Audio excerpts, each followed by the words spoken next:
Buenas tardes.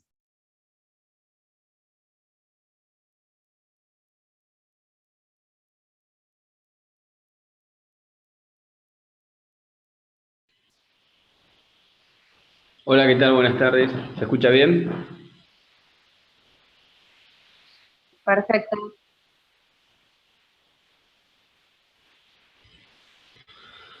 Bueno, me dicen cuando arrancamos. Voy a Hola compartir. Osvaldo, ¿cómo estás? Buen día, buenas tardes, perdón. Hoy la que está congestionada soy yo. Ah, te tocó a vos. Muy bien. Cuando quieras, podés empezar, ya estamos. Bueno, déjame ver. Habíamos quedado.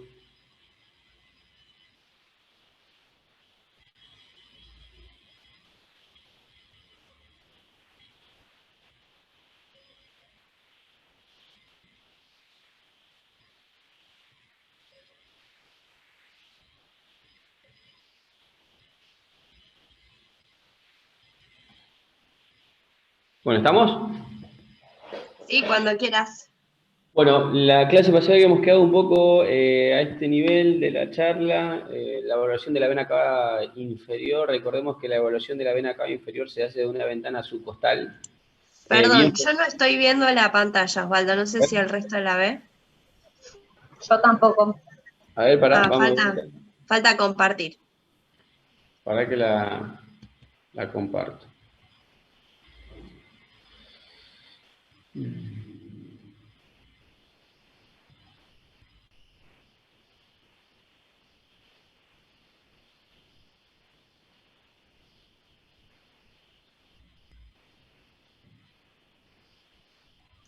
Ahora sí.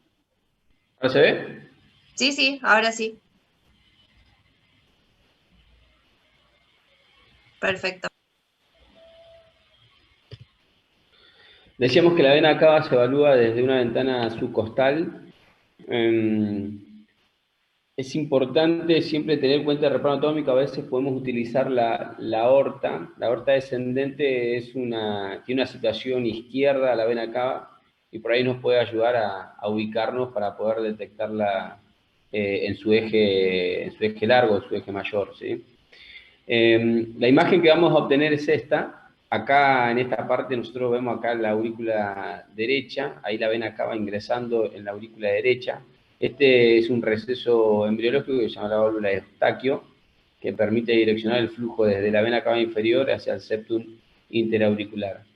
Y hay dos cosas que ustedes tienen que hablar básicamente en la vena cava inferior, son los cambios que tienen a los cambios respiratorios, es decir, la colapsabilidad y el diámetro que tiene. ¿Por qué es importante tenerla en cuenta? Y porque es un parámetro de precarga del ventrículo derecho, es un parámetro de presión en la aurícula derecha, es un parámetro de volemia del paciente, y a veces en condiciones hemodinámicas donde el paciente apura, una simple evaluación de la vena cava puede ayudar bastante sin necesidad de instrumentar al paciente. ¿Y cómo estimamos las presiones en la aurícula derecha? Lo hacemos en función al diámetro y a la colapsabilidad.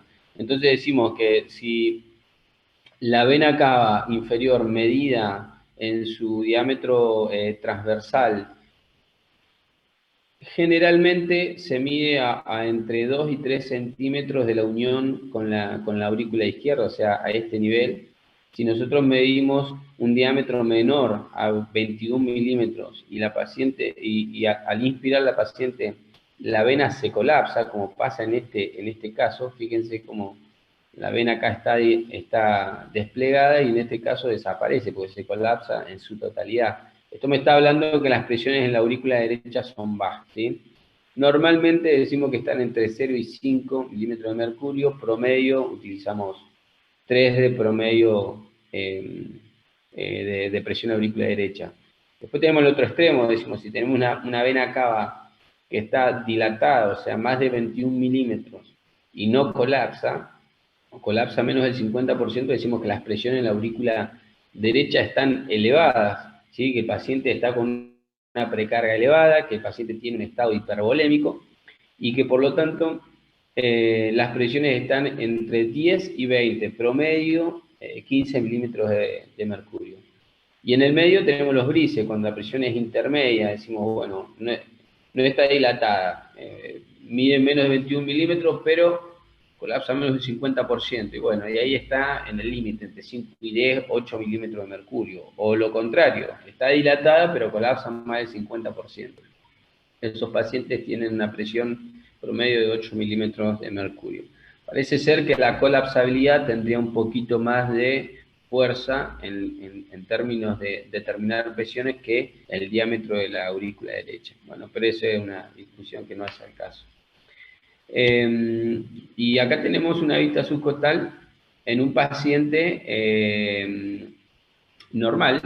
Fíjense los cambios que tiene la vena cava. Dijimos que la vena cava la medíamos a nivel 2 o 3 centímetros. Fíjense que cuando inspira hay colapso, se colapsa en su totalidad la vena cava. Y en la inspiración no parece una vena cava, dilatada.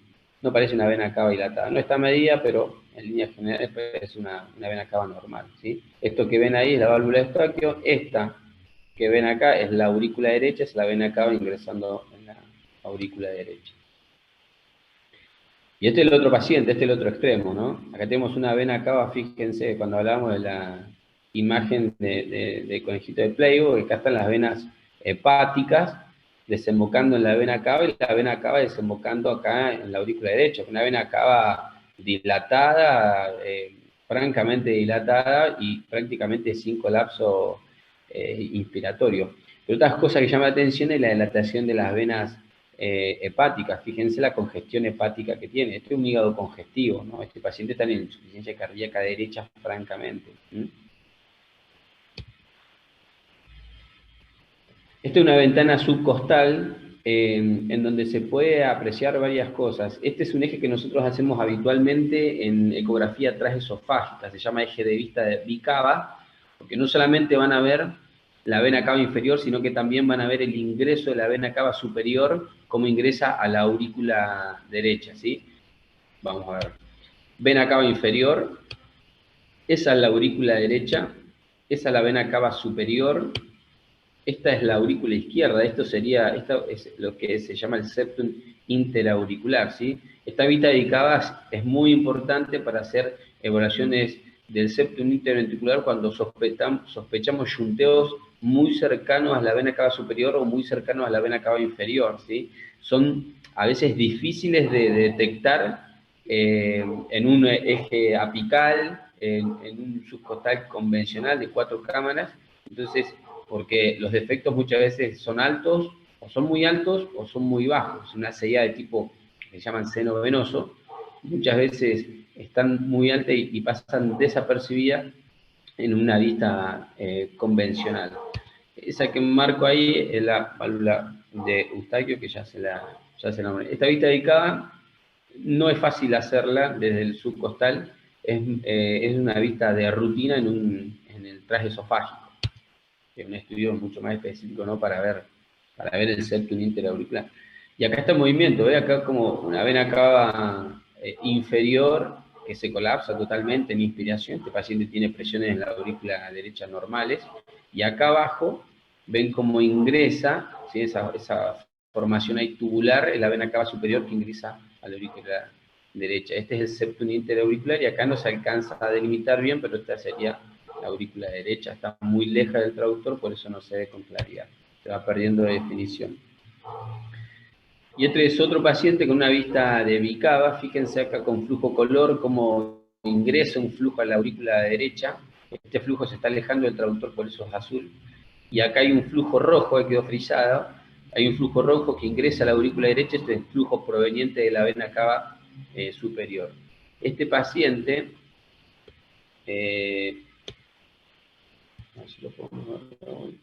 ahí está. Fíjense esa membrana, esto que parece una membrana, algo laxo que se mueve y que está desplazado hacia la aurícula derecha, ese es el septum interauricular.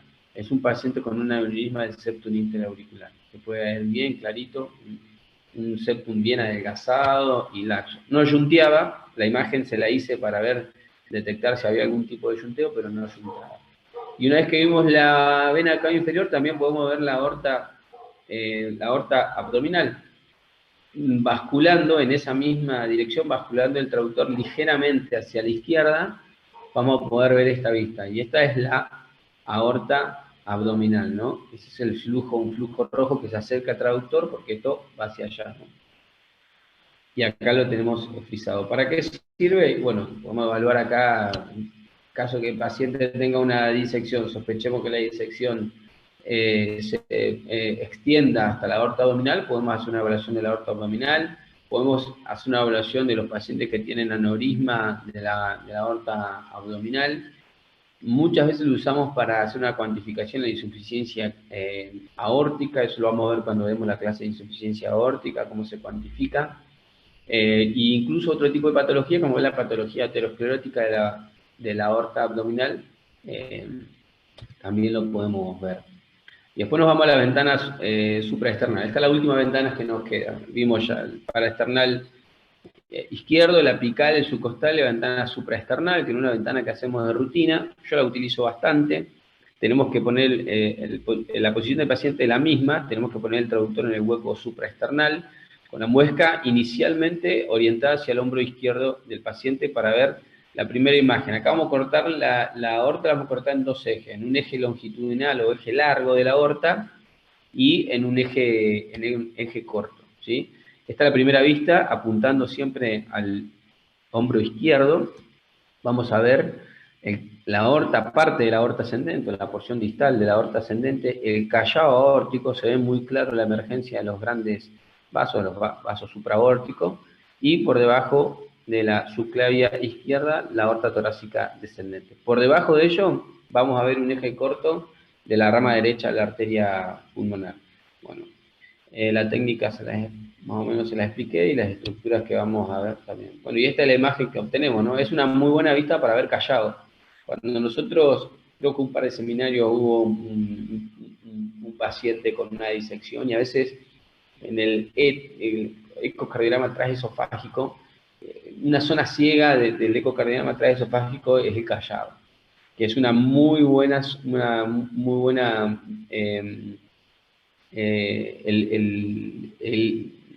el supraesternal es una muy buena vista para ver el callado aórtico, que no lo vemos en el trastorno torácico. Por eso una muy buena combinación en esos pacientes donde se sospecha de patología aorta, siempre es un buen transtorácico con una ventana supraesternal y un transesofágico. Acá podemos medir el callado, esas son la emergencia de los grandes vasos, fíjense ahí, el tronco brachiocefálico, la emergencia de la carótida primitiva, la carótida común izquierda y la subclavia. Por debajo de la subclavia arranca la aorta descendente y esta imagen redondeada que ven ahí es la pulmonar, la rama derecha de la pulmonar. Bien, sirve para ver disección, como les dije recién, para ver cuantificación de la insuficiencia aórtica, eso lo vamos a ver más adelante. Es una muy buena vista para ver ductus. Recuerden que el ductus es una comunicación que se encuentra en vía biológica y que tiene un cierre anatómico y funcional posterior al nacimiento y que conecta básicamente la aorta con la rama izquierda de la pulmonar. Entonces está una muy buena vista. Ven la rama derecha, pero si basculamos un poquito el traductor, se puede ver la pulmonar derecha y cuando hay ductus, el yunteo desde la aorta hacia la rama izquierda de la pulmonar. Si nosotros giramos el traductor en sentido antihorario, ¿sí? Vamos a apuntar hacia el hombro izquierdo, va a pasar todo lo contrario. Vamos a ver una aorta en eje corto y una rama derecha de la pulmonar en su eje largo. Por debajo de ella, la aurícula izquierda, y muchas veces se puede ver el ingreso de las venas pulmonares superiores y las venas pulmonares inferiores. Esta vista, con la característica que toma la aurícula izquierda, se conoce como vista del cangrejo. No es una vista rutina, los pediatras la hacen de rutina porque generalmente los niños tienen muy buena ventana acústica, en el adulto esta ventana no es fácil de encontrar, pero se puede encontrar. Y después pasamos al modo M, dijimos que estos fueron los orígenes de la ecografía. Inicialmente se hacía, se cortaba, se ponía un traductor y en una sábana se iba trazando todos los ecos que iba recibiendo, se iba trazando todo en una sábana larga. No tenía guía bidimensional. Después con la llegada del bidimensional nos permitió a nosotros ubicarnos en términos anatómicos para poder insonar el monodimensional y insonarlo en una zona específica, interrogar una zona específica. Hay un montón de lugares que se pueden hacer de interrogación y niveles que se pueden utilizar el MODEM. Hoy la realidad es que lo utilizamos básicamente en dos niveles. Uno es el nivel 1, que es a nivel ventricular. Preferentemente se usa el eje largo, pero lo van a ver en la literatura y muchos autores prefieren el eje corto. Yo particularmente no confío en el M en eje corto, me parece que sobreestima mucho. Sí me gusta más realizarlo en eje largo, como ven este corte monodimensional acá. Y esta es la imagen que vamos a obtener, ahora la vamos a ver en detalle, ¿sí? Y el otro eje, la otra vista que se utiliza monodimensional es el corte a nivel de la aorta y la aurícula izquierda, para ver diámetros antero-posterior de la aorta y de la aurícula izquierda. Y esto es lo que vamos a obtener. Fíjense, con una guía anatómica por bidimensional, nosotros vamos a trazar el haz de ultrasonido del modo M. Lo primero que va a ver, el modo M va a chocar pared torácica, ¿sí? Que es esto que ven acá arriba. Lo segundo que van a ver de arriba hacia abajo es pared libre del ventrículo derecho, que es esta, que se ve acá, esa línea ecogénica. Después una zona libre de ecos, que es esto, ¿sí? Eso es la cavidad ventricular derecha. Después viene el septum interventricular. Una posterior a eso, una zona libre de ecos, que es la cavidad ventricular izquierda, y lo más posterior es la pared posterior o inferolateral, y acá una zona más hiperrefringente que es el pericardio. Esto nos permite, recordemos, el modo M tiene una ventaja sobre el bidimensional. El modo M, al utilizar solo un haz de ultrasonido, tiene una resolución temporal altísima, mucho más alta que la del bidimensional. Entonces, ¿qué nos permite esto? Hacer unas muy buenas mediciones en lo que se llama en tiempo. Básicamente porque cuando nosotros hacemos una imagen bidimensional, al ojo humano lo que estamos viendo, muchos cuadros están fusionados entre sí, nada más que eso se produce en milésimas de segundo. Son muchos cuadros que se producen en milésimas de segundo que van formando un video que es lo que queda al ojo humano, pero entre cuadro y cuadro se va perdiendo resolución temporal. Por eso, para evaluar dimensiones, lo mejor que tenemos el monodimensional, porque no se pierde en ningún momento ni de la diástole ni de la sístole ventricular. Por eso hoy en día seguimos utilizando algunos ecografistas, otros ya no lo utilizan más. Yo particularmente lo utilizo en casos particulares. Son la estimación de los diámetros, tanto en diástole como en sístole del ventrículo izquierdo. Recordemos, esto va corriendo en el tiempo, entonces el diámetro mayor es el diámetro telediastólico y el diámetro menor es el diámetro telesistólico. Entonces nos permite hacer una buena medición, no solamente de los espesores parietales en diástole y en sístole, sino que también de la dimensión de la cavidad. Nosotros acá calculamos diámetros. Ahora, a partir de diámetro se puede calcular función, o mejor dicho, fracción de eyección. Bueno, es bastante rebuscado, pero sí se puede, porque el corazón, el ventrículo izquierdo, adopta una forma muy similar a lo que llama una elipse prolata o una esferoide, que es básicamente una forma similar a una esfera, pero sería una esfera ovalada, ¿sí? Entonces, como esa figura geométrica, a partir de un diámetro se pueden estimar volúmenes de esa figura geométrica, bueno, la misma fórmula que se utiliza para la figura geométrica se aplica para el ventrículo izquierdo. Bastante rebuscado porque el ventrículo izquierdo no es una figura geométrica en absoluto, pero bueno, en corazones normales simula muchísimo a esa figura geométrica, lo cual nos permite estimar volúmenes. Bueno, a partir de esta fórmula media compleja, el equipo automáticamente, está seteada en los equipos automáticamente, entonces cuando vos calculás un diámetro en modo M, automáticamente te calcula un volumen telediastólico. Si a eso vos le sumás que calculás un diámetro en sístole o telesistólico, también podés calcular un volumen telediastólico. Entonces tengo volumen telediastólico y tengo volumen telesistólico. La diferencia entre esos volúmenes es el volumen sistólico. del paciente, y si eso lo expresamos en porcentaje, vamos a tener lo que se llama la fracción de eyección. Este es el ejemplo, miren. Volumen de fin de diástole, esta es la fórmula que se aplica, nos da 107.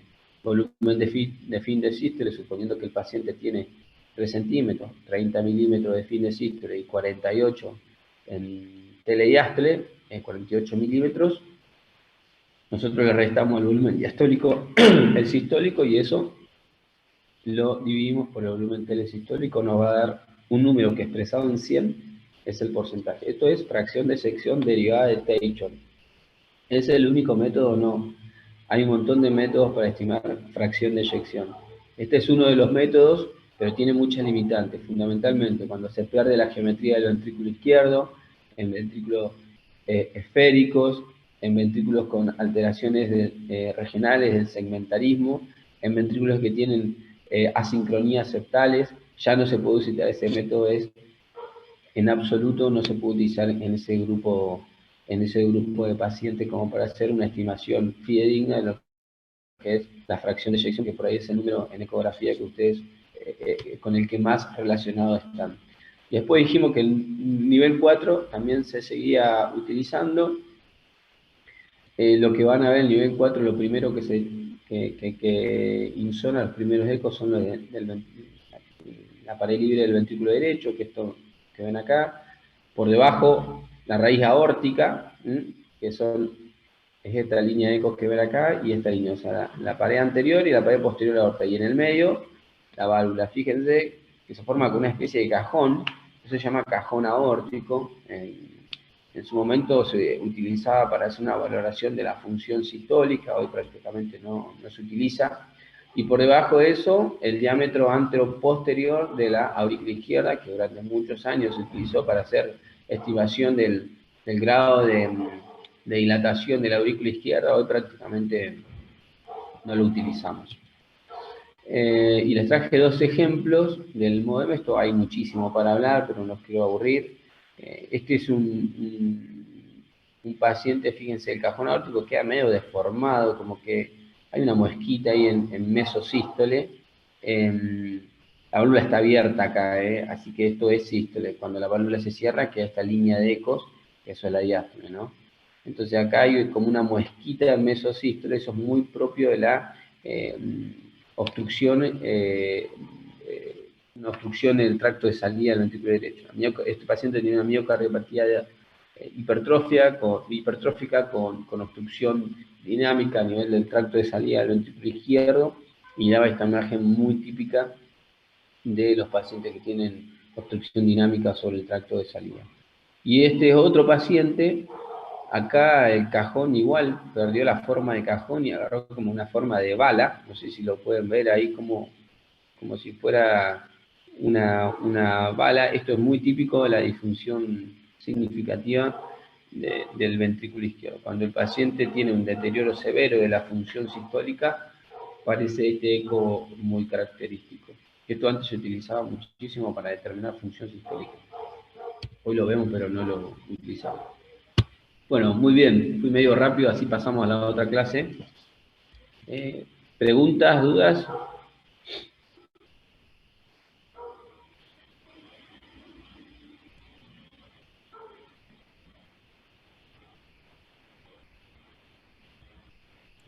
Parece que ninguna. Bueno, o fui muy claro o no se entendió nada. No, fue claro. Bueno, pasamos a la clase de ecodoppler. Yo la dividí en 2 clases. Acá hay que entender, para entender Doppler y lo que viene, van a tener otras clases, imagino, de ecocardiografía. Hay que entender algunas cuestiones básicas del Doppler. Voy a tratar de ser lo más claro y simple posible, porque esto es muy complejo, incluso para mí. El ecocardiograma Doppler estudia el movimiento de la sangre dentro del aparato cardiovascular, ¿sí? Siempre se comienza el estudio realizando un buen ecocardiograma, un eco bidimensional, ¿sí? Y a partir de tener una referencia anatómica, a partir del bidimensional, se puede hacer un registro, como lo vamos a ver, y se puede oír los flujos de la sangre a través del corazón y de los vasos sanguíneos. sanguíneos. ¿Para qué sirve el análisis Doppler? Bueno, tiene varias utilidades, pero básicamente sirve para evaluar velocidades de la sangre, para evaluar dirección de flujo, para evaluar características del flujo, los flujos laminares, los flujos turbulentos, la forma de la curva espectral, como vamos a ver, los cambios de la temporalidad, eso es muy importante y se utiliza muchísimo en Doppler. Con Doppler podemos calcular volumen minuto cardíaco, podemos calcular gradientes de presión, presiones de llenado de ventriculares, presiones pulmonares, se pueden calcular áreas valvulares, se puede utilizar para presencia, detección o ausencia de flujo en una zona determinada, y se puede utilizar también para cálculo de velocidades parietales. Esto se conoce como Doppler tisular, son nuevas técnicas del análisis Doppler, que obviamente las nuevas técnicas no las vamos a ver en esta clase porque tendríamos que estar hablando toda una tarde. Pero bueno, para entender algunas cuestiones básicas me pareció interesante un par de cuestiones que tenemos que entender primero. El sonido y la propagación de ondas mecánicas en el tiempo, ¿sí? Sean audibles o no, para el oído humano, y esto se produce a través de un medio. Ese medio puede ser aire, líquido o sólido. Cada medio tiene su particularidad en cuanto a la propagación del sonido. Pero el concepto que le tienes que quedar que son ondas mecánicas que se propagan en el tiempo, ¿sí? La frecuencia que tiene esa onda, es decir, el número de ciclos por segundo, está determinada por varias variantes, valga la redundancia, ¿sí? Cuando las ondas o las frecuencias son más cercanas, el sonido es más agudo, es decir, tiene alta frecuencia. De manera contraria, si las ondas están alejadas, el sonido tiene baja frecuencia y es más grave. ¿El oído humano puede escuchar todo? No, no puede escuchar todo. Generalmente el rango audible va entre 20 y 20.000 ciclos por segundo. O la unidad que se utiliza es el hertz, ¿sí? O sea, un ciclo por segundo es un hertz. 1000 ciclos por segundo son un kilohertz y 1.000.000 de ciclos por segundo son un megahertz, ¿sí? Como nosotros en ecografía utilizamos ultrasonido, por eso no lo escuchamos, porque utilizamos frecuencias que van por arriba del 1.000.000 de ciclos por segundo. Imagínense que eso no se escucha al oído humano, pero sí se puede hacer valoración en una señal espectral. Los traductores generalmente tienen entre 3 y 10 MHz, ¿sí? Así que imagínense que son frecuencias pero altísimas. Jamás podía escuchar el oído humano. Y bueno, ¿cuál es el efecto Doppler? Que en definitiva es lo que hace a la clase. Ahí puse un retrato de Christian Doppler. Este muchacho él fue lo que investigó muchísimo este fenómeno, porque le llamaba la atención, luego de pararse en las estaciones de trenes, quería entender por qué cuando se acercaba un tren generaba el sonido progresivamente, era más fuerte, y cuando se alejaba progresivamente se iba atenuando ese sonido. A partir de eso se empezaron a escribir un montón de teorías para entender primero los fenómenos de refractariedad y posteriormente para poder aplicarlos a las tecnologías que nosotros utilizamos. Si nosotros tenemos una fuente emisora, este es el traductor, si nosotros tenemos una fuente emisora de sonido, dijimos que es ultrasonido, así que no lo vamos a escuchar, y refleja una partícula que no se está moviendo, la frecuencia a la que va el sonido es la misma a la que vuelve. Esta partícula, pongámosle glóbulo rojo, está quieta, el sonido viaja y vuelve a la misma frecuencia. Es decir, que acá no hubo modificación de la frecuencia. Los traductores tienen capacidad de emitir y recibir. A la vez que emiten, reciben todas las frecuencias que van llegando desde ese lugar. De manera contraria, si esta partícula está en movimiento, en este caso se está acercando, la frecuencia en la que se va a recibir el traductor va a ser más alta a la que viajó. Emite a una frecuencia y vuelve a una frecuencia más alta. Y de manera contraria, si esa partícula se está alejando, emite a una frecuencia y va a volver a una frecuencia más baja de la que está emitiendo. Entonces, ¿qué es lo que nos permite detectar el traductor? Básicamente el cambio de frecuencia. Es lo único que hace el Doppler, detectar el cambio de frecuencia que hay en el ultrasonido que se emitió y en el que se recibió, ¿sí? Entonces, si la frecuencia transmitida y reflejada es igual, el objeto está quieto. Si está acercándose, la frecuencia de retorno es mayor, y si está alejándose, la frecuencia de retorno será menor. El efecto Doppler, como lo dije recién, entonces, es el cambio de frecuencia del sonido. Ahora, si ustedes se paran al lado de un equipo, es decir, ¿cómo puede ser que sea ultrasonido? Yo no lo pueda escuchar. Sin embargo, cuando voy al equipo y hago un eco, escucho claramente los flujos cardíacos. ¿Cómo es que yo puedo escuchar? Porque lo que nosotros escuchamos es el cambio de frecuencia. No escuchamos ni la frecuencia emitida ni la reflejada. Es decir, si el traductor está emitiendo a 3 megas, que son 3 millones de ciclos por segundo, la frecuencia a la que, si el cambio de frecuencia en el objeto reflejado fuera 1500 centímetros por segundo, nosotros estaríamos recibiendo una frecuencia de 3.001 mega, o si lo quieren 3 millones 1500 ciclos por segundo, ¿sí? O hertz. Entonces, este paciente tuvo un cambio, ese movimiento del objeto tuvo un cambio de frecuencia de 1500 ciclos por segundo. Esto yo lo puedo escuchar. Dijimos que entre 20 y 20.000 yo lo puedo escuchar. Ahora, esto es lo que ustedes escuchan cuando se paran al lado de un equipo y escuchan los flujos, es decir, el cambio de frecuencia. ¿De qué depende la frecuencia reflejada? Y esto es muy importante. Depende mucho de la velocidad de desplazamiento, es decir, que a medida que más rápido se desplace, mayor cambio de frecuencia va a tener. Sea que se esté acercando o sea que se esté alejando. El cambio de frecuencia depende mucho del desplazamiento, en este caso del glóbulo rojo. Del ángulo de insonación, porque si yo insono a 90 grados, estas partículas se están moviendo en forma vertical, el traductor va a tener un cambio de frecuencia nulo. ¿Por qué? Porque la frecuencia en la que emitió, si el objeto se mueve bien perpendicular a las de insonación, lo más probable es que esto se interprete como que está quieto.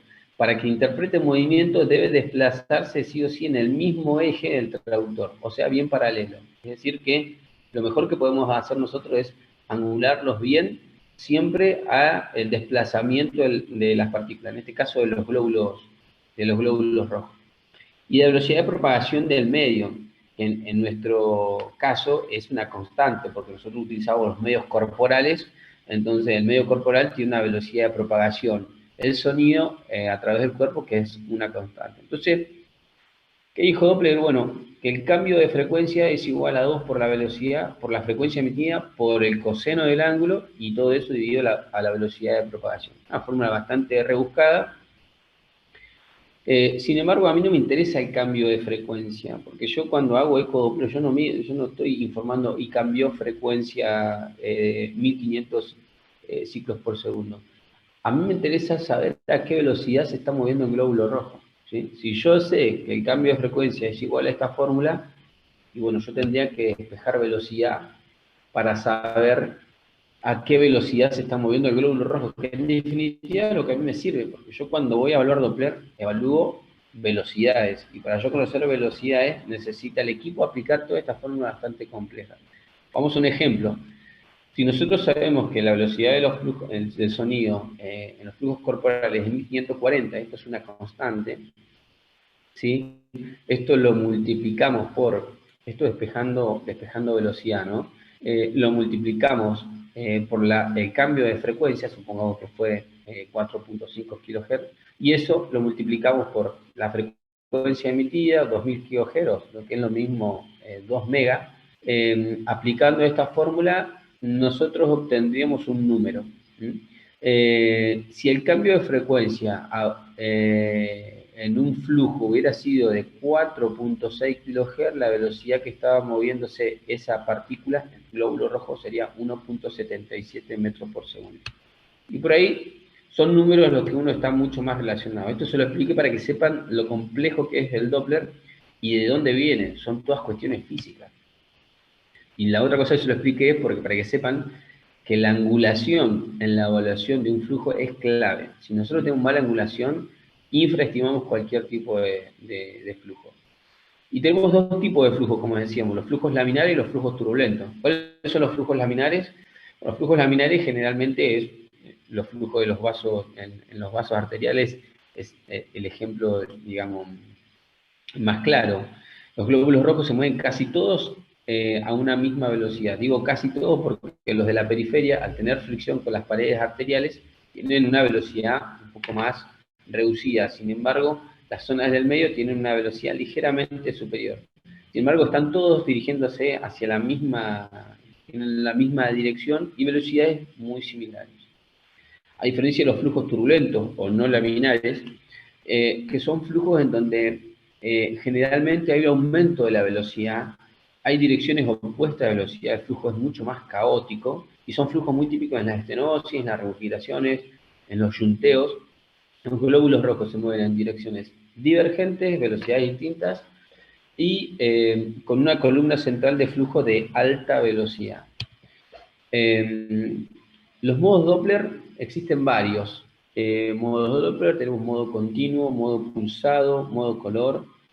Estos son los modos más primitivos, el modo M-color, y los modos un poquito más modernos, que son como el modo tisular, que dijimos que evalúa velocidades no de los flujos, sino que evalúa velocidades del tejido, de ahí el nombre tisular.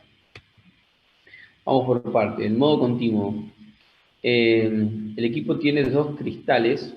Todos los traductores tienen dos cristales que se ocupan de este tipo de modalidad, ¿sí? Un cristal que se encarga de emitir permanentemente ultrasonido y otro que se encarga de recibir permanentemente ultrasonido. O sea que a la misma vez que uno emite, el otro va recibiendo todos los ecos reflejados, ¿sí? Tiene varias ventajas y desventajas. Una desventaja que posee que al poder emitir y recibir en forma constante, registra todas las velocidades que se presentan a lo largo de la trayectoria de las de ultrasonido. Es decir, acá tengo una imagen bidimensional que la utilizo como referencia, utilizo el modo continuo, trazo el haz de ultrasonido a través de una estructura que yo quiero interrogar y me va a dar información sobre todas las velocidades a través de esa estructura. Yo no puedo decirle al equipo, quiero información solamente de este segmento. No lo puedo hacer con el continuo. Solamente lo que hace es darme información sobre todo, sobre todas las velocidades a través del haz de ultrasonido. Entonces, ¿qué tengo que tener? Y bueno, tengo que saber qué voy a insonar, porque si voy a interrogar una válvula aórtica, tengo que saber que tengo que estar bien alineado con la válvula aórtica y no estar pasando por la válvula mitral, que eso puede alterar los flujos, porque acá, ya te digo, les vuelvo a repetir, no se puede discriminar desde dónde vienen los flujos. Por eso la referencia la tengo que tener con el bidimensional y saber bien a qué estoy insonando. ¿Cuáles son las ventajas? Que nos permite medir velocidades muy altas. Cosa que no nos permite hacer ningún otro tipo de modalidad de Doppler. ¿Y cuál es la desventaja? Lo que le dije recién.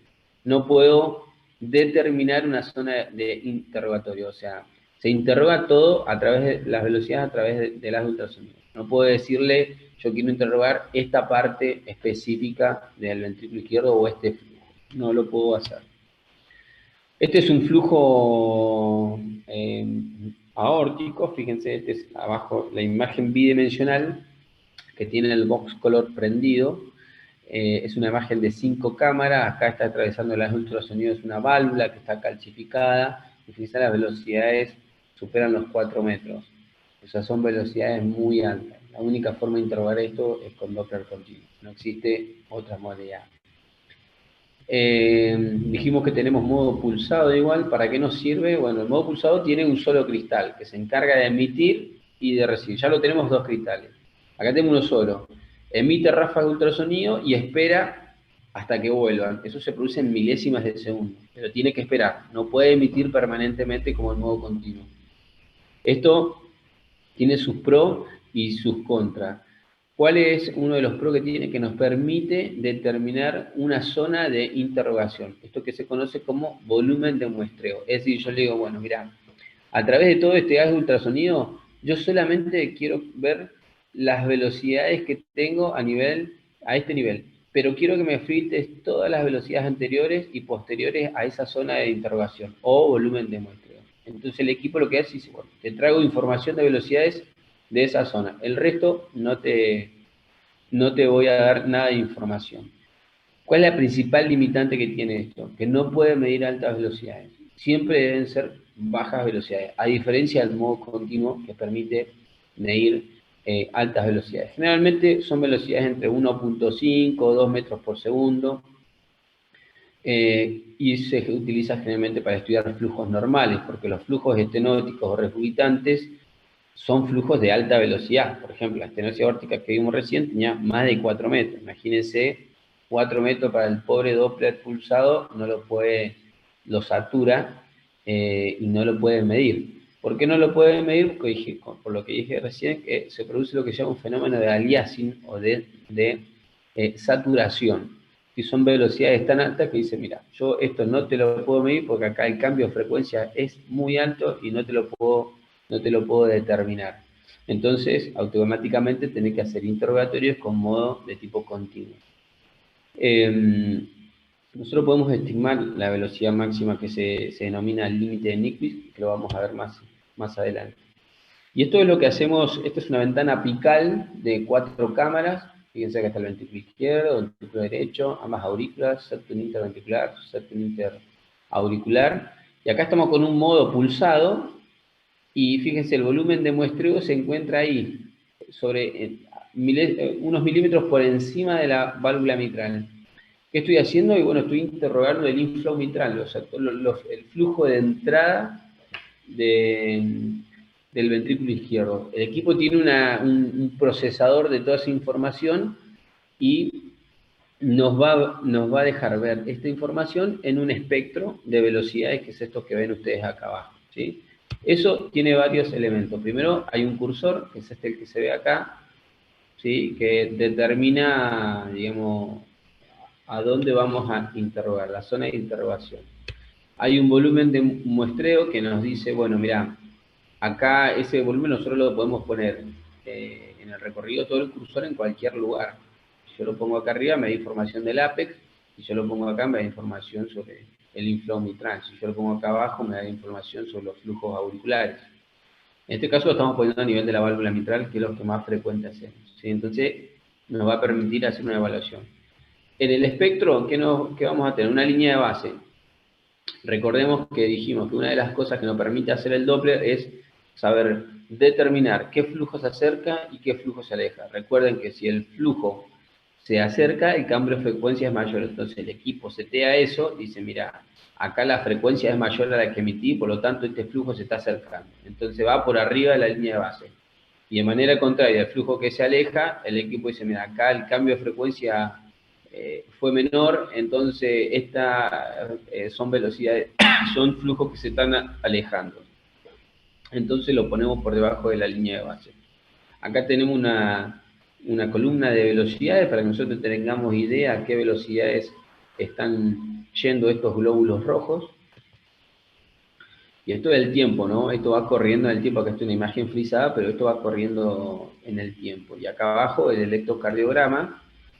Fíjense que las velocidades son muy similares a las que utilizamos en el electrocardiograma, entre 25 y 50 milímetros por segundo la velocidad que usamos de corrido. A veces un poco más, a veces un poco menos, pero promedio son esas las velocidades.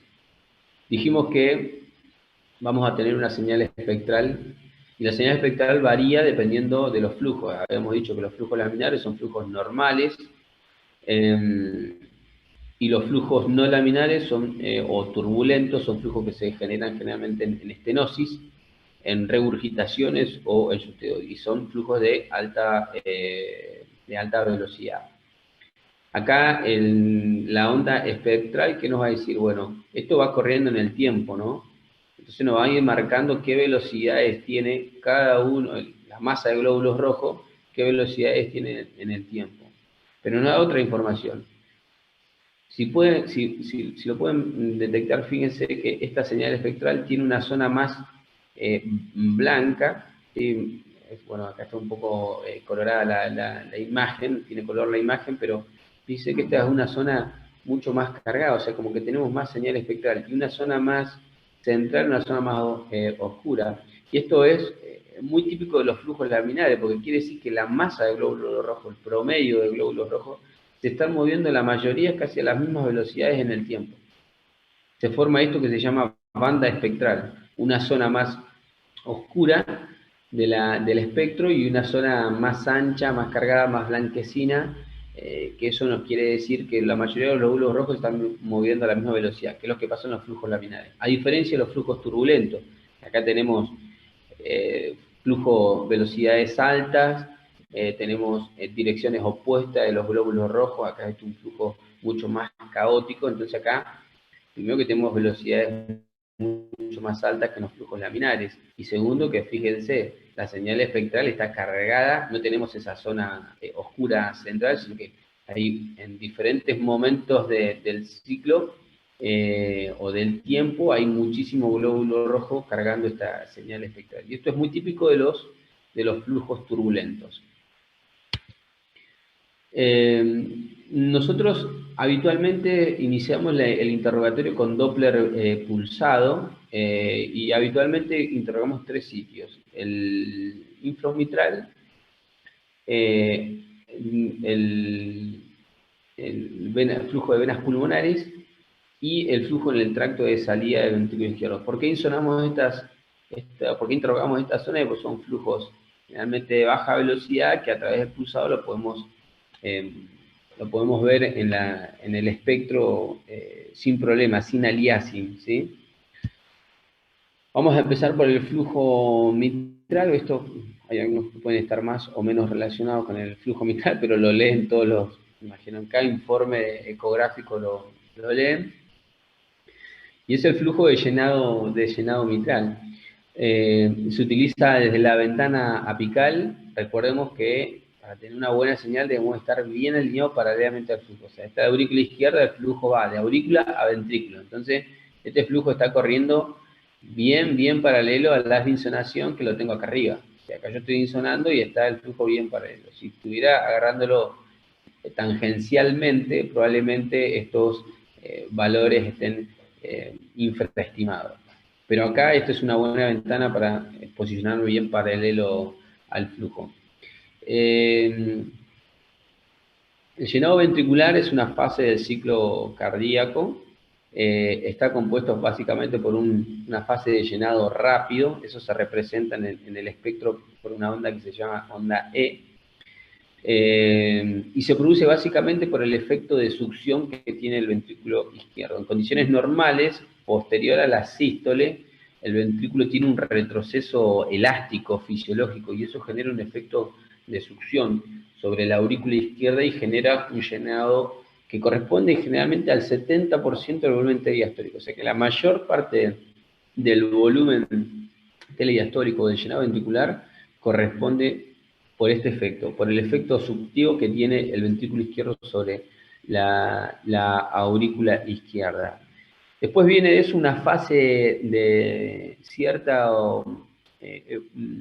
digamos, pobre tránsito de flujo que se encuentra entre posterior al llenado rápido y antes de la patada auricular, antes de la contracción auricular, que viene posteriormente a eso y termina de completar el llenado del ventrículo izquierdo. Entonces tenemos dos ondas, una onda E y una onda A. Y en el medio, lo que se llama una zona de diástasis, que es una zona de poco traslado de flujo, pero que en condiciones patológicas puede tener incluso un porcentaje importante o participar de un porcentaje importante del llenado ventricular. Normalmente, en condiciones normales, como dijimos, el llenado ventricular se produce a partir de la relajación del ventrículo izquierdo y el efecto de succión. Entonces, la mayoría de las veces la onda E tiene mayor velocidad que la onda A. Habitualmente una relación entre 1 y 2. Y esto es básicamente lo que se ve. Esto, para que lo tengan en la cabeza un poco, la fase del ciclo cardíaco, tenemos una fase de llenado ventricular, que está compuesto por un llenado rápido y un llenado tardío, que se corresponde con la patada auricular.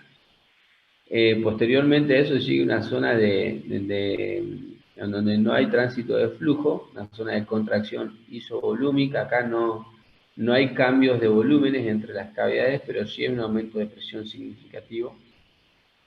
Posteriormente eso viene la fase eyectiva, se abre la válvula aórtica y la válvula pulmonar y comienza la fase de eyección hasta que se cierran las válvulas. Atrás de eso viene la fase de relajación isovolúmica. Acá no tenemos tránsito de flujo, sino lo que tenemos es un cambio muy importante en las presiones, una caída significativa de la presión del ventrículo izquierdo, para luego, posteriormente, cuando se abren las válvulas AB, entrar nuevamente en la fase de llenado ventricular. Hay algunas cosas más que medimos también en el flujo transmitral.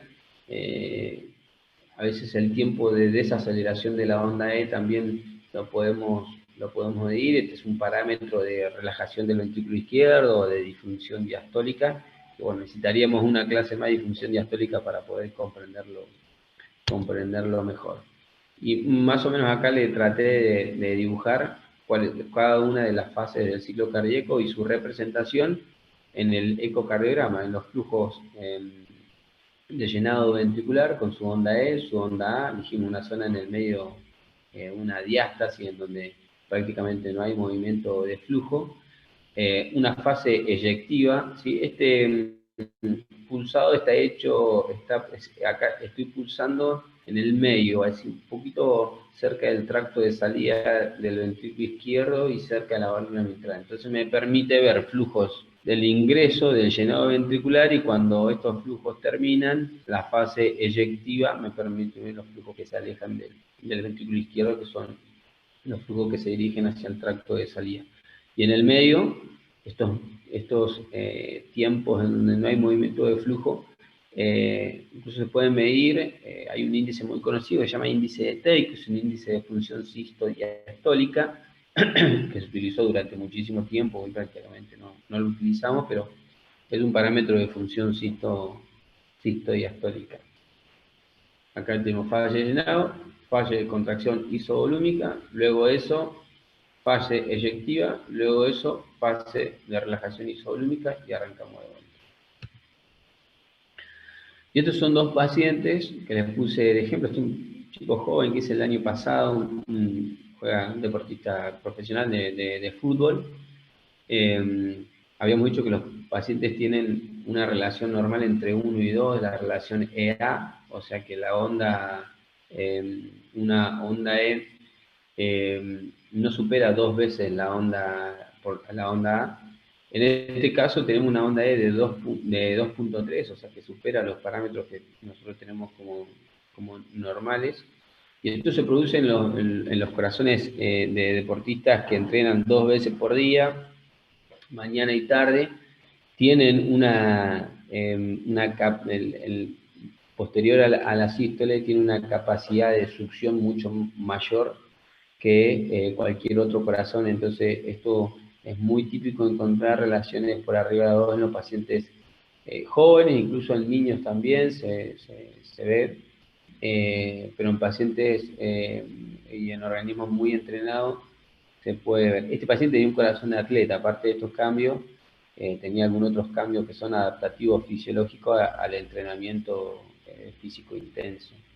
Y este es otro paciente sin antecedentes de jerarquía, que tiene una relación invertida, o sea, menor a 1, 0.68. Una paciente mayor a 60 años, sin cardiopatía estructural. Esta es la relación normal en un paciente mayor a 60 años. Con los años el corazón va perdiendo elasticidad y por lo tanto el llenado empieza a depender mucho más de la contracción auricular y mucho menos de la capacidad de succión que tiene el ventrículo izquierdo. Dijimos que también interrogamos el tracto de salida del ventrículo izquierdo. Para interrogar el tracto de salida necesitamos buena alineación. Volvemos al tema del ángulo. Buscamos 5 cámaras posicionado el volumen de muestreo, lo vamos a posicionar bien en el tracto de salida. Porque acá me interesa saber qué velocidades tenemos acá. A mí no me interesa saber qué velocidad tiene la válvula. Solamente quiero saber las velocidades que tiene el tracto de salida. Entonces acá, como son velocidades bajas, y yo necesito interrogar el tracto, solamente el tracto de salida, y no lo que está arriba o abajo, como lo quieran interpretar, que es la válvula, pongo el volumen de muestreo a este nivel. Uso un 5 cámaras apical, que voy a tener muy buena alineación. Generalmente lo pulsamos 1 centímetro por encima de la válvula aórtica. El flujo, fíjense, el flujo es un flujo triangular de velocidades que no apenas supera el metro segundo, y son flujos laminares, porque fíjense cómo tiene una banda espectral y una zona central ahí más oscura, que nos permite saber que eso es un flujo totalmente normal. ¿Qué podemos hacer cuando medimos el tracto de salida? Bueno, podemos hacer varias cosas. Calcular volumen minuto, podemos, a partir de una ecuación que se llama ecuación de continuidad, calcular área valvular aórtica. Podemos determinar cuando hay obstrucción dinámica sobre el tracto de salida del ventrículo izquierdo, utilizar Doppler cuantitativo. Son métodos que se utilizan básicamente en situaciones patológicas que no lo vamos a ver en esta clase. Pero unas cosas que sí podemos hacer muy sencillo es calcular el volumen minuto. Nosotros cuando dijimos que evaluamos velocidades, las velocidades las evaluamos en una unidad de tiempo, o sea, esto va corriendo en el tiempo. Y esta es la fase eyectiva del ventrículo izquierdo y tiene diferentes velocidades, como lo veíamos anteriormente. Inicialmente las velocidades son bajas hasta que se van produciendo en mesosístole. En la mitad de la fase eyectiva las velocidades más altas. Y nosotros podemos calcular lo que se llama la velocidad integral de tiempo, ¿sí? Porque, ¿para qué nos sirve la velocidad integral del tiempo? Nosotros necesitamos conocer a qué velocidad se está desplazando un glóbulo rojo en un determinado lugar. Podemos utilizar este parámetro. Se expresa en centímetros y habitualmente lo hacemos en el tracto de salida del ventrículo izquierdo, es lo más utilizado. El equipo traza toda una curva sobre el espectro de todas las velocidades y nos calcula lo que se llama la velocidad integral de tiempo, que, como les dije, se expresa en centímetros. Para que lo entiendan mejor,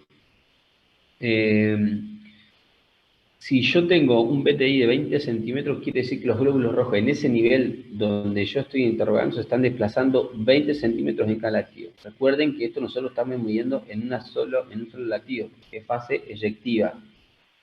Entonces, en un solo latido estoy calculando cuánto se está desplazando los glóbulos rojos en un determinado lugar. ¿Por qué digo en un determinado lugar? Porque siempre tenemos que conocer dónde estamos interrogando, y eso lo hacemos con Doppler pulsado.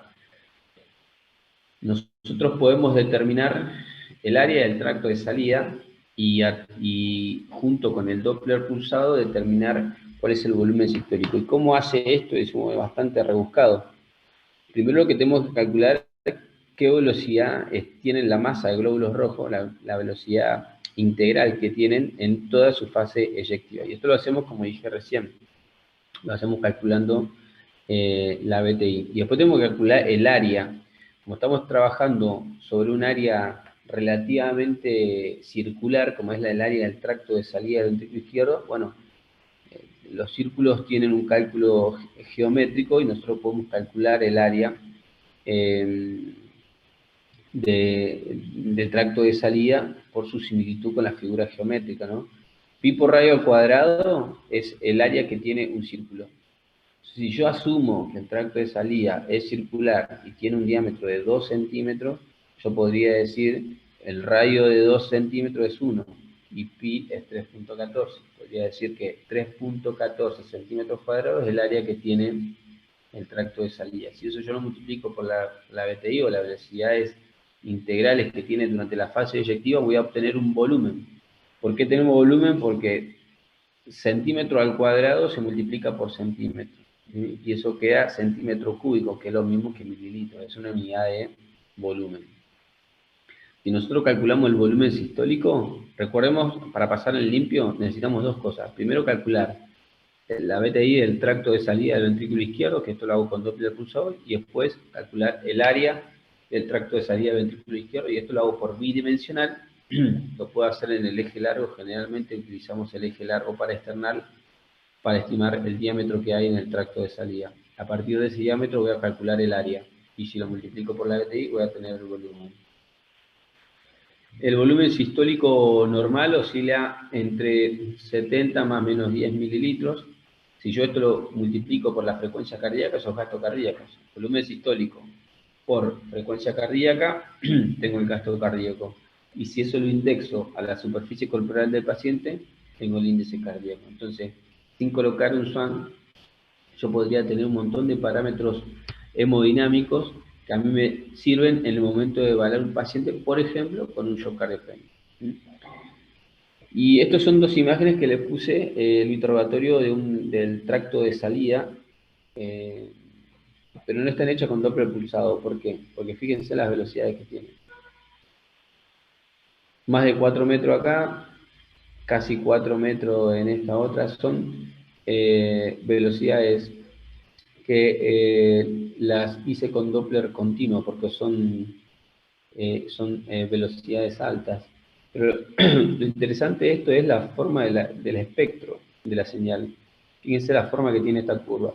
Esto se conoce como imagen en daga, ¿sí? Tiene un pico bien telesistólico, y esto es una imagen de obstrucción dinámica del tracto de salida del ventrículo izquierdo. Este paciente tiene una miocardiopatía hipertrófica, una obstrucción dinámica en el tracto de salida. Acá la maniobra de Valsalva magnifica un poco el gradiente. Es una de las maniobras que utilizamos para estimar un gradiente, lo que se llama gradiente provocado. Pero al margen de esto, lo que es interesante de esto es la diferencia de curva. Estoy insonando con Doppler continuo sobre el mismo lugar. Sin embargo, acá tengo un tipo de curva y acá tengo otro. Entonces, esto me tiene que hacer pensar a mí que esta obstrucción es dinámica y esta obstrucción es fija.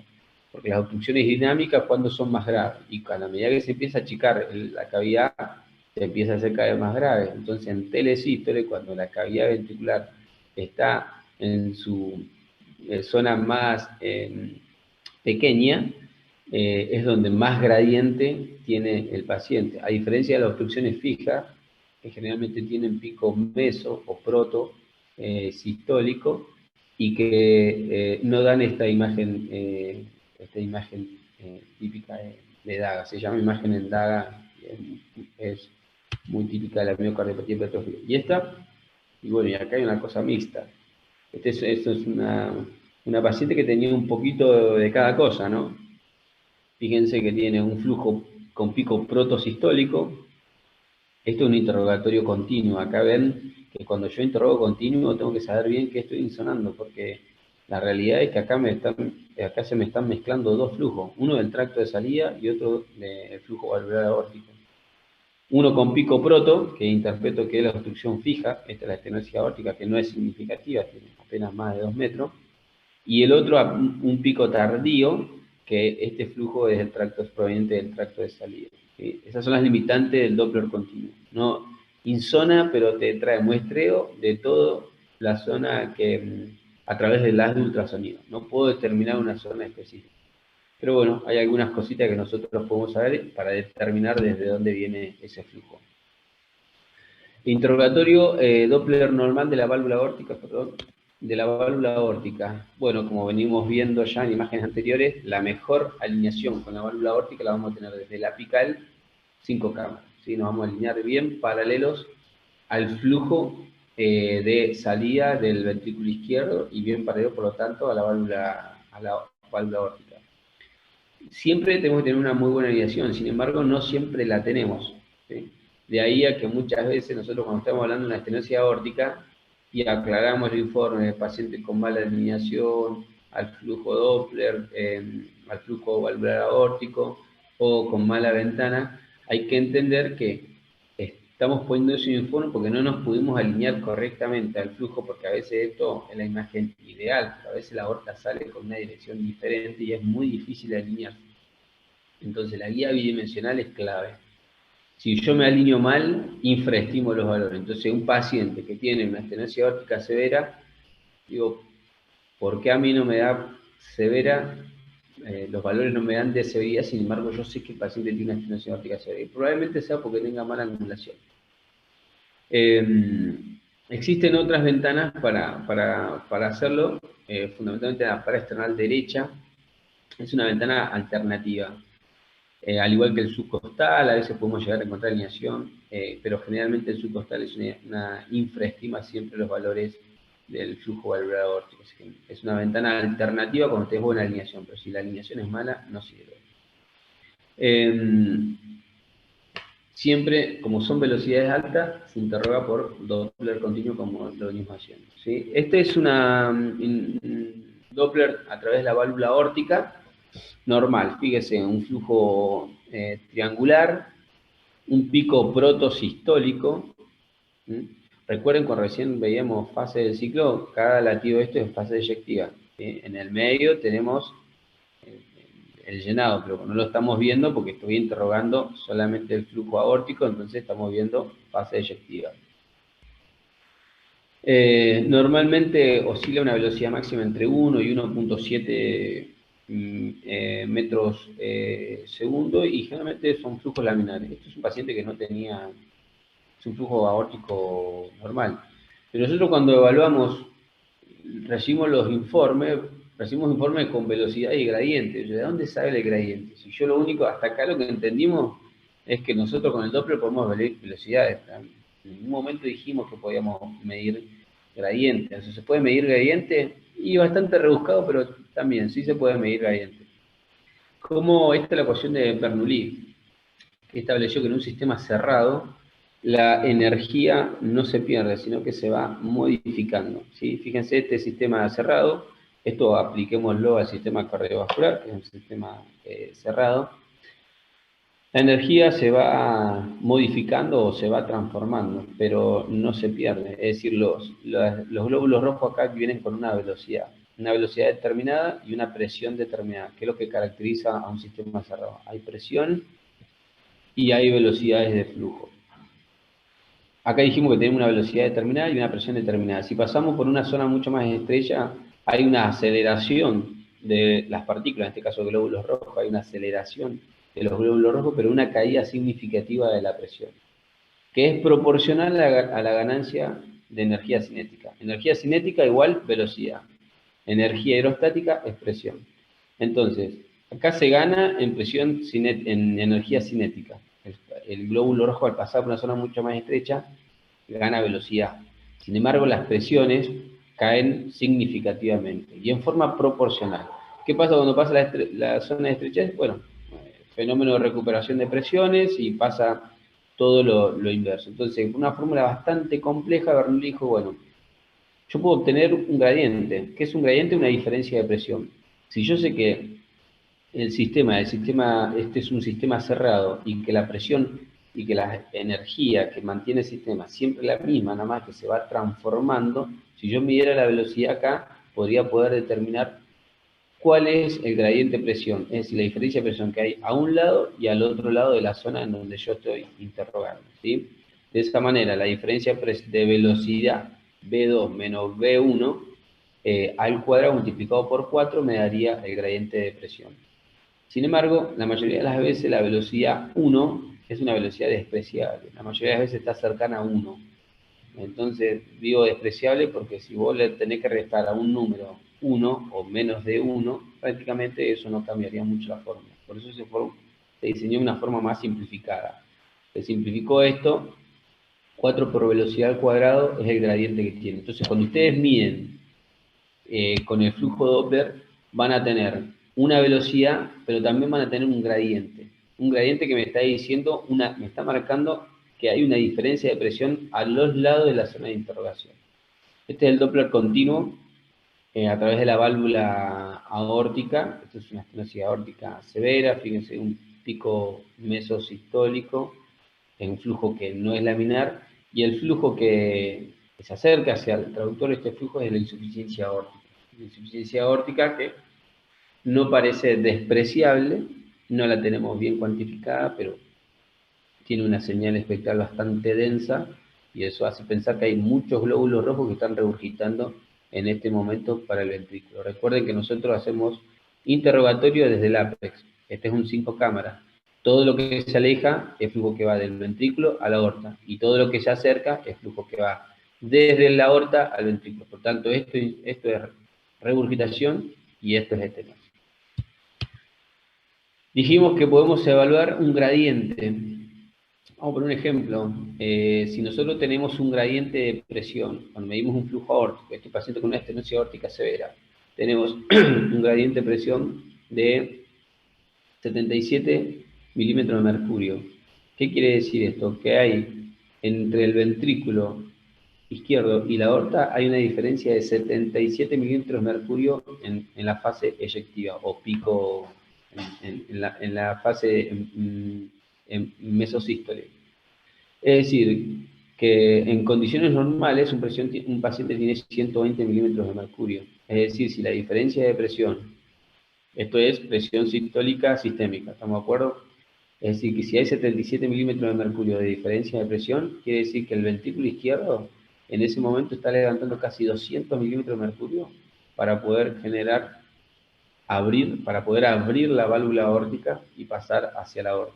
Casi 200 milímetros de mercurio. Imagínense si este paciente es hipertenso o está hipertenso en ese momento. Imagínense la presión que tiene que levantar ese ventrículo izquierdo para generar un volumen eyectivo. Por eso los pacientes con estenosis aórtica van generando cambios y remodelados que son adaptaciones a diferentes condiciones de carga. En este caso sería una sobrecarga de presión que genera la válvula sobre el ventrículo izquierdo. Y esto, fíjense, esto se lo traje para mostrar, es un paciente que tiene, acá no tenemos ninguna imagen, o sea, acá el bidimensional no tengo ningún reparo anatómico para guiarme, esto es a ciegas. Este es un paraesternal derecho, el paciente en decúbito lateral derecho, se hace un interrogatorio con Doppler pulsado y se empieza a buscar a ciegas en flujo, el flujo de la estenosis aórtica. Este es un paciente que teníamos con estenosis aórtica, en los cuales las velocidades, tenía muy mala ventana apical y nos daba siempre velocidades por debajo de 3 metros, pero sabíamos que esa válvula no abría bien y clínicamente el paciente, la sospecha era que tenía una estenosis aórtica severa. Este es un paraesternal derecho, no tenemos guía anatómica, lo único que tenemos es lateralizar al paciente, poner el traductor a nivel paraesternal derecho y empezar a interrogar a ciegas hasta que encontremos esto, hasta que encontremos un flujo de alta velocidad que se va a acercar al traductor, porque el traductor ahora yo lo tengo colocado no desde la vita apical, donde yo veo que se aleja el flujo, sino desde la vita paraesternal, donde yo veo un acercamiento del flujo. Por eso la imagen de esta estenosis aórtica severa es acercándose el flujo y no alejándose, es decir, por encima de la línea de base. Bueno, vamos al Doppler, la válvula tricúspide, se hace básicamente en 4 cámaras, se puede hacer en el eje corto de grandes vasos, el paraesternal izquierdo, o se puede hacer también en el tracto de entrada del ventrículo derecho, una vista desde el paraesternal izquierdo focalizada en el tracto de entrada del ventrículo derecho, como lo vimos en la clase pasada. El flujo es muy similar al de la válvula mitral, tiene una flujo anterógrado, obviamente, ¿no? Tiene una onda E y una onda A que tienen velocidades mucho más bajas. Generalmente no se utiliza de rutina, es un flujo anterógrado, no se utiliza. El que sí utilizamos mucho es el flujo interrogatorio de la insuficiencia tricúspida. Todos los pacientes tenemos algún grado de insuficiencia tricúspida fisiológica que nos permita hacer un interrogatorio con Doppler, pero usamos Doppler continuo, no pulsado. ¿Por qué? Porque, como dijimos, las regurgitaciones y las estenosis son de alta velocidad y por lo tanto se interrogan con Doppler continuo. La insuficiencia tricúspida sirve para medir las presiones en el ventrículo derecho. Y ahora, ¿cómo podríamos saber qué presión tiene el ventrículo derecho a partir de el Doppler? Sí, nosotros dijimos que el Doppler nos determina velocidades, que a partir de velocidades podemos estimar gradientes. Entonces, si yo estimo un gradiente sobre la válvula tricúspide, básicamente sobre la zona de regurgitación tricúspida, así mínima sea, nos va a permitir estimar un gradiente. ¿Un gradiente entre qué? Y entre el ventrículo derecho y la aurícula derecha. Es decir, este paciente tiene 3.2 metros y tiene un gradiente de 42. Es decir, que hay una diferencia de presión de 42 milímetros entre el ventrículo derecho y la aurícula derecha. Ahora, son dos incógnitas. Yo no sé cuánta presión tiene el ventrículo derecho, tampoco sé cuánto tiene la aurícula derecha, pero sí tengo formas de saber cuánto es la aurícula derecha, como lo vimos hace un ratito, a través de la vena cava. Si yo a este gradiente que obtengo de la insuficiencia tricuspidal le sumo la presión en la aurícula derecha, voy a saber qué presión tiene el ventrículo derecho. Y esto es presión sistólica del ventrículo derecho. En condiciones normales, cuando el ventrículo derecho está en sístole, la válvula pulmonar está abierta y por lo tanto la presión en el ventrículo derecho en sístole y la presión de vasculatura pulmonar es la misma. Por eso decimos que estimamos una presión sistólica desde la insuficiencia tricuspida. Sin embargo, es una limitante si el paciente tiene una valvulopatía pulmonar, porque ahí ya tenés una barrera entre el ventrículo derecho y la vasculatura pulmonar. Entonces, en ese sentido, en ese caso, vos no podés estimar una presión en la pulmonar si el paciente tiene valvulopatía pulmonar o si el paciente tiene una obstrucción del tracto de salida del ventrículo derecho, en donde tiene gradiente de presión. Bueno, ahí ya tenés otra barrera para asumir que la presión del ventrículo derecho es la misma que la presión en la vasculatura pulmonar. ¿Y esto es cómo lo hacemos? Generalmente vamos al eje corto, que es lo más utilizado, nivel grandes vasos, y sonamos con Doppler pulsado porque son bajas velocidades, así que usamos Doppler pulsado para insonar sobre la válvula pulmonar, y lo podemos utilizar también en otros ejes. Básicamente el eje corto subcostal o en el tracto de salida del ventrículo derecho, ¿sí? Acá en este caso en la imagen se está insonando la válvula pulmonar, pero lo podemos hacer acá, de la válvula tricúspide, insonar la válvula tricúspide, o desde un apical de 4 cámaras insonar también sobre la regurgitación tricuspida. En este caso lo que vemos acá, la insonación a nivel de la válvula pulmonar, son flujos de bajas velocidades y oscila entre 0.6 y 0.9 metros por segundo. Esto es un flujo de la pulmonar normal, fíjense, un flujo triangular, laminar. Tiene lo que medimos muchas veces el tiempo de aceleración, es decir, básicamente es una forma de ubicar el pico del flujo. Fíjense que está en un pico mesosistólico, esto es normal. Velocidad, y tiene un tiempo, lo que medimos es el tiempo de aceleración, que es el tiempo desde el inicio de la fase eyectiva hasta el pico. Eso se llama tiempo de aceleración.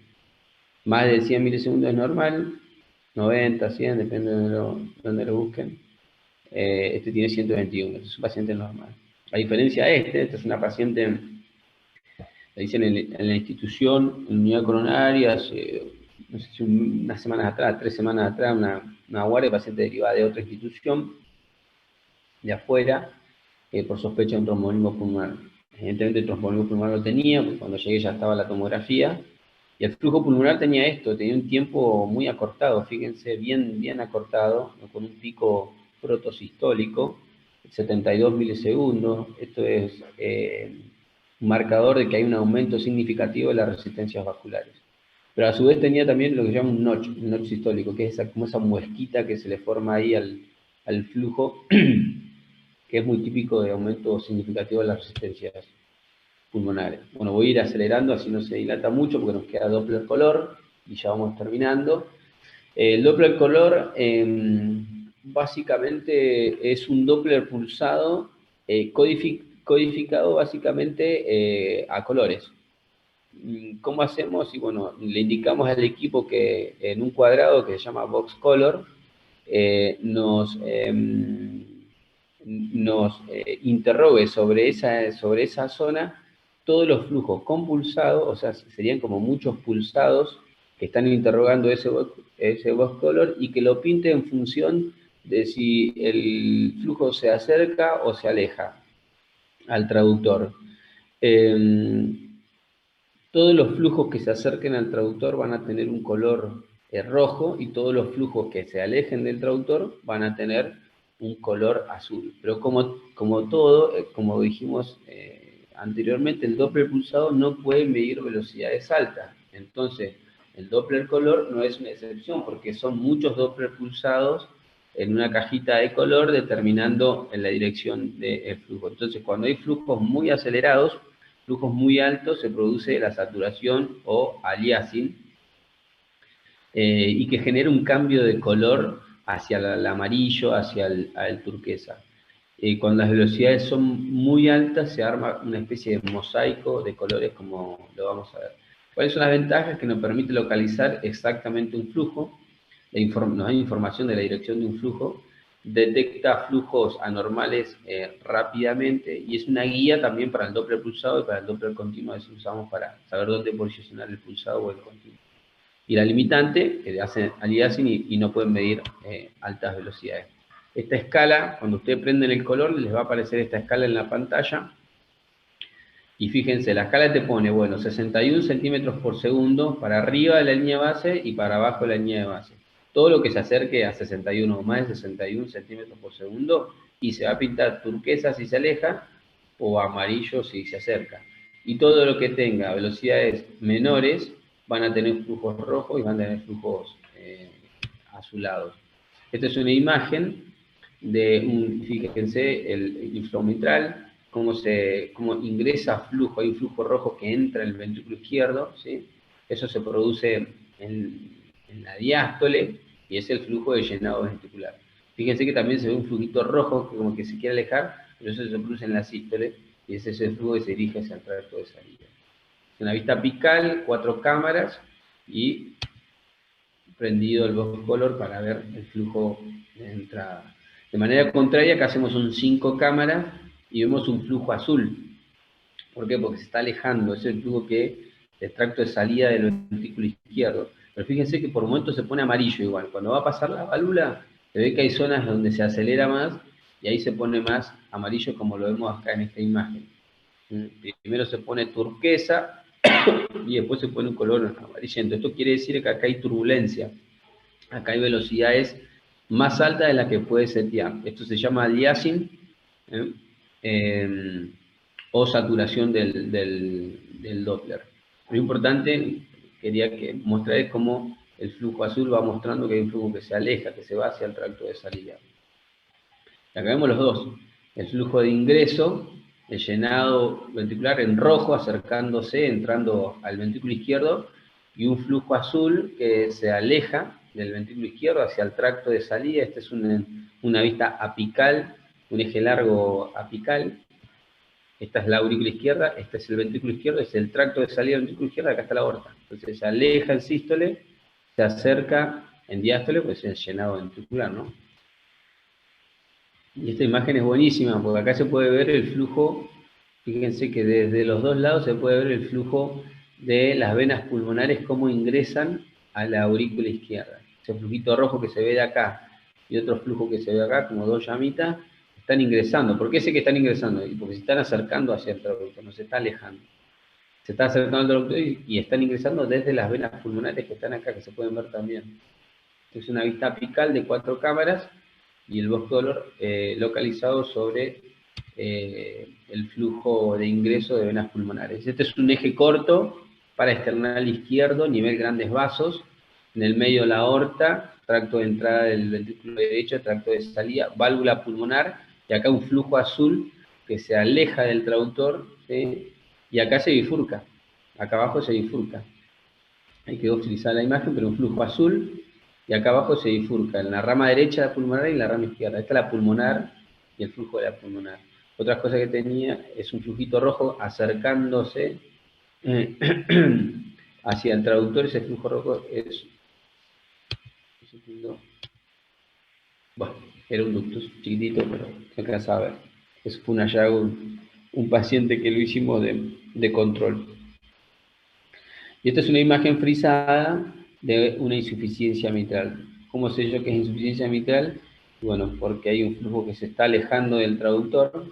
Cuando la válvula está cerrada, hay un flujo que se aleja del traductor. Aparte generó todo un mosaico de colores. Acá tenemos el flujo muy turbulento, ¿eh? Esa es la zona de la insuficiencia con flujos de altísima velocidad. Se pega a la aurícula. Fíjense, cuando se pega a la aurícula llega al techo de la aurícula y luego vuelve, porque este flujo que vuelve acá son glóbulos rojos que están pegando la vuelta. Esto se llama efecto Coanda o efecto pared, y esto es un marcador de insuficiencia mitral severa. El efecto Coanda, cuando la válvula, la insuficiencia, o el jet de insuficiencia se pega a una de las paredes de la aurícula izquierda y genera una especie de remolino, es un marcador de insuficiencia mitral severa. Bueno, y con modo M color podemos hacer también lo que se llama el timing de la valoración por ejemplo, de una insuficiencia mitral, ¿sí?